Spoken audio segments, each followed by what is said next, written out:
We are back today for another new episode of Pack Attack. And guys, we're getting close. I've won my last 5 games in a row. I have been playing maybe the best I've ever played. And that has us all the way up to a rating of 861. That might be the highest rating we've ever gotten to in Pack Attack ever. Our last episode is up to 21 likes right now, so that's giving us an automatic 2,100 stubs to go towards our packs after today's game. So guys, keep hitting that like button here as we go down the final stretch. Every like is worth 100 stubs towards the next episode. We also added if we've been adding stupid amounts of stubs lately to the stub bank, and that's been, just about 100,000 stubs. I don't even know what to call today's because we added 202,212 stubs to the bank. So all that brings our stub bank up to 485,656. So you know what?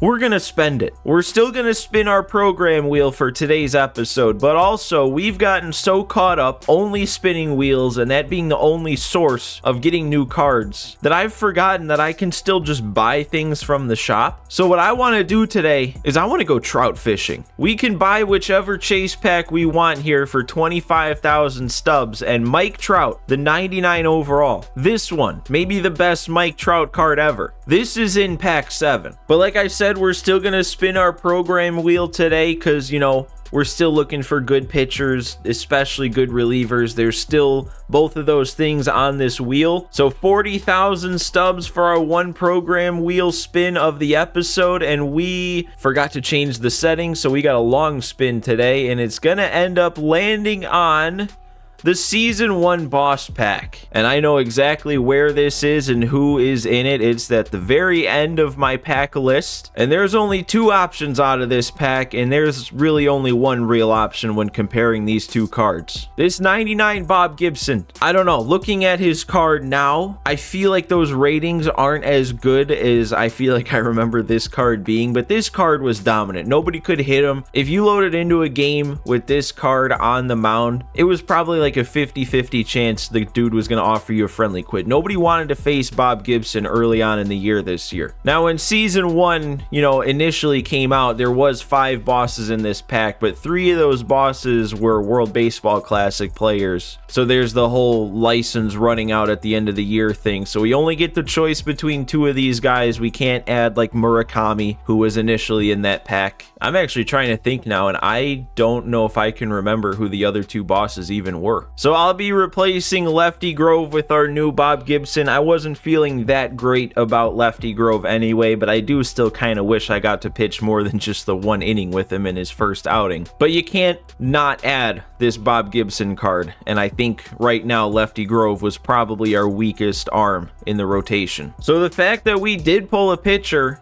and didn't have to squeeze in another position player makes me feel even better about going trout fishing here. Now the plan, I'm not going to blow all of our stubs. I'm not even going to blow most of our stubs. I'm only going to open 5 of these, which would be another 125,000. So then combining that with the 40,000 we just spent means we'll be spending 165,000 stubs in today's episode, which still isn't as much as we just added last episode. So I guess I could spend more, but I'm going to limit myself. I'm also only going to buy 1 at a time because, if I pull the trout out of this first pack, the other 4 would kind of be a waste of 100,000 stubs, wouldn't it? All right, so here we go. Here's our first cast. If we're going trout fishing here, our first cast of 5. So let's see what we have here. It's a purple. We failed. Reeled in nothing. I guess it's also worth mentioning that I'm not selling these guys to add more stubs to the stub bank because that's our long-standing rule is when we spend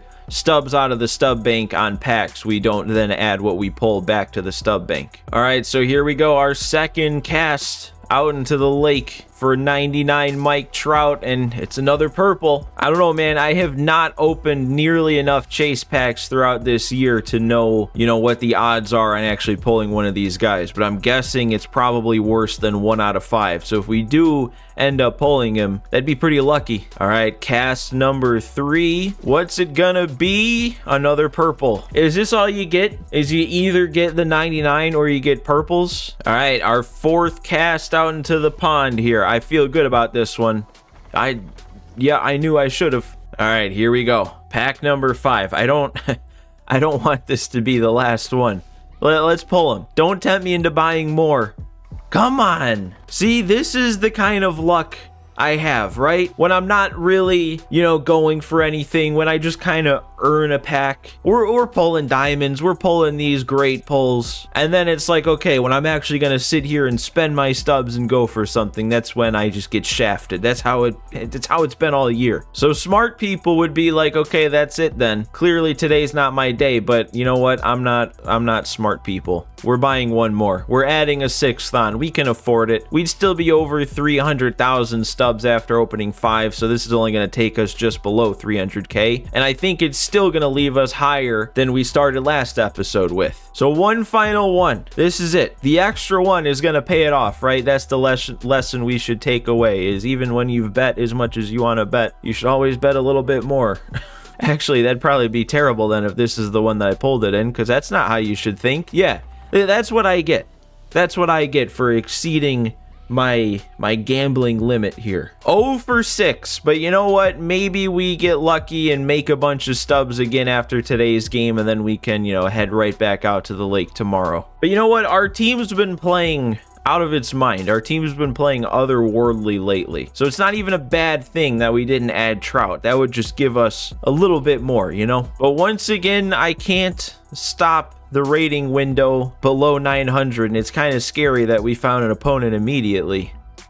Oh, he backed out. I don't know. I think the sweet spot to try and stop it at here is when the upper end gets to about 950, because I don't want to play anybody higher than 950. And we're facing the other 99 Randy Johnson today. I faced the Diamondbacks version last time, struggled against him, but still managed to put up, I think, 5. I don't know which one's better. I don't know if one of the other Randys is better. 158 and 116, not the scariest record, so I'm going to assume we're still going to be on Hall of Fame difficulty for this one. And we've got Bob Gibson on the mound. The only thing I'm worried about throwing this Bob Gibson out there is just with how much people probably saw him back at the beginning of the year. Maybe some of that is still around and people got so used to facing him that they might not have as much trouble as they once did. This dude is also holding R2 for the maximum amount of time before each pitch, so this should be a nice and quick game. Okay, see, I'm not liking this already. He's worked it back to 3-2 after an 0-2. Oh, but we got him behind the fastball. Yeah, this dude's definitely a little better than the last guy I faced. He's got a bit of an eye. Might not be on the fastball, but I'm guessing that won't take too much longer for him to get around on a few. There we go, though, out in front of the change after a couple of heaters. We got him to chase the curve. It's just not the swing and miss that I wanted, but that's a good first inning. 3 up, 3 down. We got to come out of the gates hot again. Maybe Ronald gives us that spark. We've had back-to-back games of him hitting a leadoff home run for me. Ooh, and I had the right idea. I just went chasing up a bit too high. Hadn't gone to the fastball that whole at bat up to that point, so I knew it was coming, and I bit. He got me. God, he's really being selective with that fastball. He is pounding that slider just enough for me to start actually waiting back on it, and then he goes with the heat. Yeah, see, the last game, it was tough for me to pick up that splitter from Randy, and today it's the slider, and thanks, game, for giving me that help there at the end. It's gonna take me another couple innings again, I guess, but we'll figure him out. We figured him out last time. Trey Turner's gonna run this down for me. We're all good. Okay, I don't like how this inning has started. He got himself around on a fastball, and he waited back on a slider almost enough to take it out. Look at that. He's even waiting back on the curve. Night and day from that first inning to this one. Somehow still another 1-2-3 inning, though. All right, Seager went 0 for 4 in our last game, somehow. I don't really know how that can happen with Corey Seager, but let's get back on track. Ooh, I swung at what would have been ball 4. I really thought he would come after Seager, I feel like people probably aren't always aware of what Seager does, and they see 92 overall, so they're not too afraid of him. Oh my God, I did not just miss that one. He's going to run that down also. Oh my God, and then a 3-pitch strikeout. Oh no, guys. Oh no. Oh my God, he's dialing in that slider. If I leave it over the plate, he's immediately going to hit it out. Oh man, he still waited back on that. I thought I set it up pretty well. We're still somehow keeping him from really hitting it hard, even with his timing being a lot better. I mean, same thing. He is timing it up. He's ready for it. It's just something about all of his swings. He's just that little bit off, and it's saving me, but it's not going to save me for another 6 innings. God, I can only time that up when it's not in the zone. Every time he's left it in the zone, I'm either too early or behind it. Oh my God, the tunneling on that, man. See what I mean? He leaves that in the zone and I'm behind it. Okay, I'm bailed though. I got bailed out on that. Should have been strike 3, but we're on base. First base runner on either side. Oh, and Acuna, come on. That is gonna carry. Absolutely bailed out by the game, but I am not complaining when we're this high up and this close to World Series. The inning was over, he struck me out, but instead it continued and we put 2 up on the board. That's what you need to do in that situation. The game gives you a gift, you take it. And then I strike out with Ellie, but we did our damage. I'm out ahead, just gotta hope Gibson keeps missing the barrels. There we go, 1-pitch grounder. He's ready for that pitch. He's turning on the inside fastballs. He's waiting back on off speed, but something is just keeping him from really piecing it up here. Another first pitch ground out. Hey, I mean, if we can keep doing that, if we can pitch to contact here, make him swing and get him out early, that's just better. I mean, I know this pitch has been getting swings, even though he's like feet away from taking it out. If he's swinging at it, he's swinging at it. A 3-pitch 1-2-3 inning after taking the lead. I don't know how I missed that. Yup, the time was there. Oh, that would have been a nice way to start the inning. That would have also been a nice way to start the inning. Nope, and then that's twice now. I guess I can't complain about the game, like, at all. But that's 2 times you've made Yelich strike out on check swings. Another check swing strikeout. You know what? I've complained so many times about attempted check swings being full swings. I guess at the very least, they're actually giving me the check swing animation, even if I'm going around almost every time. Vlad, all right. 1 pitch. Saw it. We're on base. God, he hasn't done that this whole time. He went to that like 3 times in a row. I guess I'm somewhat running up his pitch count. I mean, like 60 pitches in 4 innings. He probably won't be able to leave him in, you know, the entire rest of the game. This would have to be at least 5 pitches in a row getting an out, right? Because we had the last pitch would have gotten the last out 2 innings ago, and then we had a 3-pitch inning last inning, and now this. And there we go. We got him on 3-2. Another pop-up. I really don't understand how we keep just missing the barrel when he's timing it up now. Like, he is timing everything up that he swings at. Oh, but we spotted that one up. He wasn't ready for it. That's, I mean, against all odds, that's 5 really nice innings for Bob Gibson. Wow, that's a pitch to throw on 3-1. And then he goes right back down with that. I'm lucky that's a hit, though. I mean, PCI was good. I'm just a little late. I guess that happens. Turner. That's going to go. I'm a little late, but dude, I'm not going to lie. If I was this guy, I would be so angry right now, and he has every right to be. This is like, this is what every MLB the Show player hopes for. It always feels like it's going against you and the other players getting the results. Right now, I'm the one getting the results, and everything is going against him. Like, he's timed up so many swings. He's probably had some solid PCIs, and he's here with a donut on the board in multiple categories. And I'm here getting bailed out on strike 3 calls, hitting late homers, late hits. I guess the only thing is, on one hand, I probably should still have 4 runs. It's just I need to be hitting the pitches that I should be hitting. Like, I'm still missing way too many hanging pitches. All right, another punch out. Struck out 10 times in 5 innings, but hey, 4 runs on the board. Pitch count up to like 85. We shouldn't have to see him for too much longer. Gibson is keeping this right where it's at for now. I really still don't feel like 4 runs is going to be enough, but we're in a good spot. There we go. Keep the contact weak. Keep it on the ground even better. There we go. You can't overcome a perfect swing. If he's going to start making perfects, he's going to start getting hits. And he's going right back to somehow just barely missing. That has to be infuriating. A warning track fly out with good timing with Mickey Mantle. Uh-oh. Oh no, okay, he's still on top of it. Another grounder, another scoreless inning. We only need 9 more outs, guys. All right, there we go. Missed 4 straight times. Put Yelich on to lead off. I'll take that. And then I give the out right back to him. That's a good piece of hitting there. Yeah, I didn't get enough of that. Actually got around on it, though. But that was way too quick of an inning. We probably bought an extra inning from Randy on the mound, which is exactly what I didn't want to do. Uh-oh. Oh, my God, dude.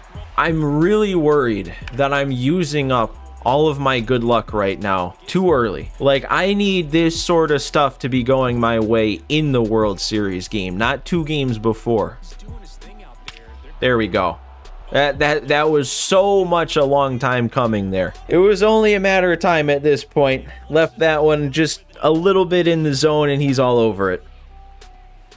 Here we go, though. Messed with his timing enough. Good bounce back. Just want 1 more out of Bob. I mean, I might leave him in if we don't give up anything else, but I at least want 1 more out. And there we go. Another changeup, absolutely timed up perfectly, that he's flying out deep to center. Lead only down to 3 now, but we only need 6 more outs. God, I just don't understand how I'm missing this fastball so much. I've been doing such a good job lately being on the fastball. There's a failed check swing. That's always fun. I mean, I'm really not looking any better as this game is going on. There we go, though. Let's get our run right back. Finally timing up the slurve that he leaves over the plate. 4-run lead once again. There's Sean Murphy. I guess the 1 extra run of cushion is going to buy a little bit more time for Gibson on the mound. Save that bullpen just a little bit more if we can help it. There we go. Late jammed pop-up. Extra out from Bob. How many more of those can he get? There we go, another one. Beat it into the ground. I swear Bob Gibson might have the best curveball in this game the more I throw it. Like, nobody swings at it as much as I'm getting swings on it in this one. And there we go. Ellie hits it on the ground for Ellie. We got a whole inning's worth of outs from Gibson, and we might be able to get 1 more. Man, and he's sticking with Randy because he knows I can't hit him. He knows the only reason I have 5 runs right now is pure luck. That might not have been pure luck. I was kind of all over that one. Ronald Acuna Jr. with his 2nd bomb of the game. I think that's my first perfect swing of the game. So at least I have 2 legit runs on the board. I have that one. I have the Sean Murphy home run on a good swing. So if I win 2-1, I can at least feel somewhat good about it.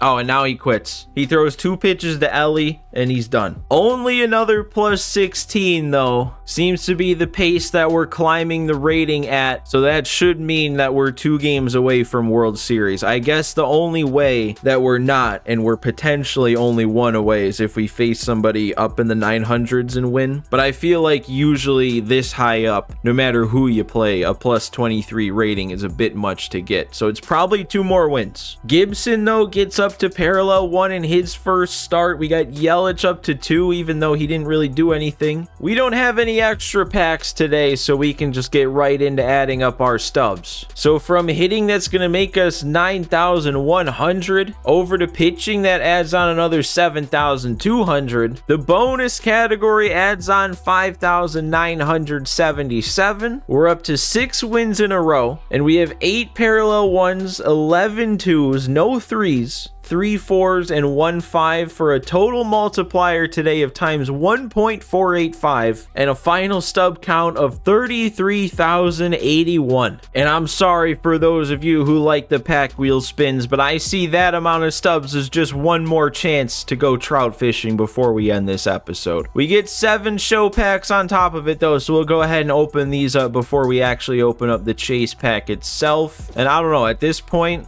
now that I'm not really bothering selling our show pack, guys, do I even need to fill time as I open these? Last one, and it's going to be absolutely nothing. That's why I don't bother selling them anymore. But we're going trout fishing for a 7th time out of chase pack 7. Lucky 7s, right? That's what they say. This has to be it. Come on, let's get them. One more try before this episode ends. And we didn't get them again. Are you kidding me? Nothing but purples. 7 purples. Man, I am not at all somebody who is susceptible to get addicted to opening packs, but I'm kind of starting to understand it now. Like, I just want to keep opening these until I pull them at this point, but we can't. At least not today. We're done for today. Another good episode, another win, and man, we might only have a couple episodes left of Pack Attack this year. But thanks again for watching today, guys. Thanks for stopping by for this one, and I will see you next time.